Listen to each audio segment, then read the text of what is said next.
Rabbi इश्रह ली सदरी व यस्सिर ली अमरी वाहलुल उक़दतम मिन लिसानी यफ़क़हू क़ौली सुब्हानल्लाहि व बिहम्दिही सुब्हानल्लाहिल अज़ीम। देखती आंखों सुनते कानों को मेरी तरफ से अस्सलाम वालेकुम। आज रोज़ है मंगल का, तो आइए अपने टॉपिक की तरफ चलते हैं बगैर टाइम वेस्ट किए। इंशाल्लाह उम्मीद करता हूँ कि जो आज का टॉपिक है आपको बहुत पसंद आने वाला है। हमारी वीडियो को शुरू से लेकर आखिर तक ज़रूर देखिएगा, इंशाल्लाह आपको पसंद आएंगी चीज़ें।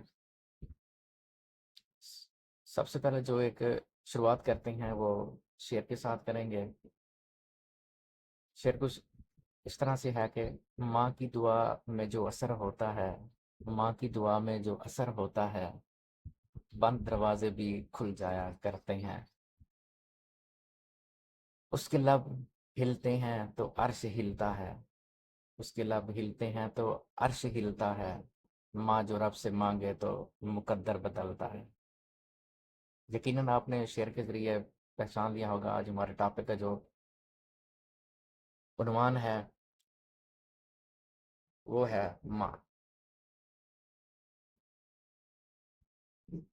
तो शुरुआत करते हैं कि आज हम जिस मौजू पर बात करेंगे वो दुनिया की सबसे कीमती दौलत के बारे में है, माँ की दुआ।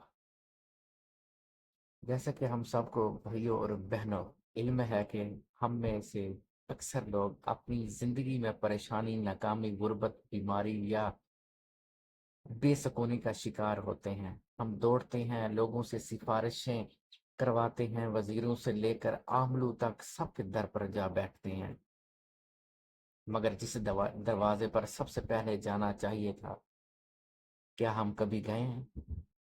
वो सिर्फ और सिर्फ माँ का दर होता है। इस बारे में हमने, वो सिर्फ और सिर्फ माँ का दर होता है। माँ की दुआ वो खजाना है जिसकी कोई कीमत नहीं, ना बाजार में बिकती है, ना लफ्जों में समाती है, ना ये दिल से निकली वो पुकार होती है जो सीधी रब के अर्श तक जाती है। हजरत मूसा अलैहिस्सलाम का वाकया बहुत ही मशहूर है। जब वो अल्लाह ताला से हम कलाम होते थे तो एक मर्तबा पूछा, या अल्लाह जन्नत में मेरा हमसाया कौन होगा? अल्लाह ने एक कस्साब का नाम बताया। मूसा अलैहिस्सलाम में हैरान हुए कि आखिर एक आम कस्साब को ये मकाम कैसे मिला। मूसा अलैहिस्सलाम ने उस कसाब का ताक़ुब किया, मतलब कि उसका पीछा किया। देखा कि वो हर दिन बाजार से गोश्त लाता है, खाना पकाता है, एक बुढ़िया को निहायत मोहब्बत से खिलाता है। पूछा, ये खातून कौन है?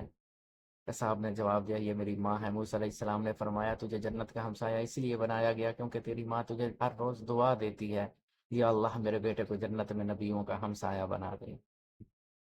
भाइयों, आज हम लोग दुनिया की बड़ी बड़ी दुआएं मांगते हैं, लेकिन एक माँ की जुबान से निकली खुदा तुझे खुश रखे जैसी दुआ हमारी पूरी तकदीर को पलट के रख सकती है। तो क्या हमने कभी सोचा कि माँ को आखिरी बार कब खुश किया था, कब उसके कदम चूमे थे, कब उसके दिल से दुआ ली थी? शिकायत नहीं।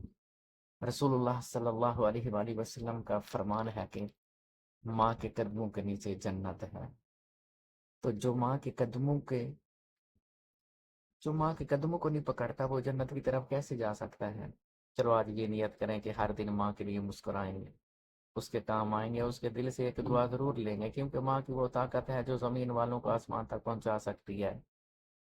अल्लाह हमें माँ की खिदमत करने की तौफीक अता फरमाए।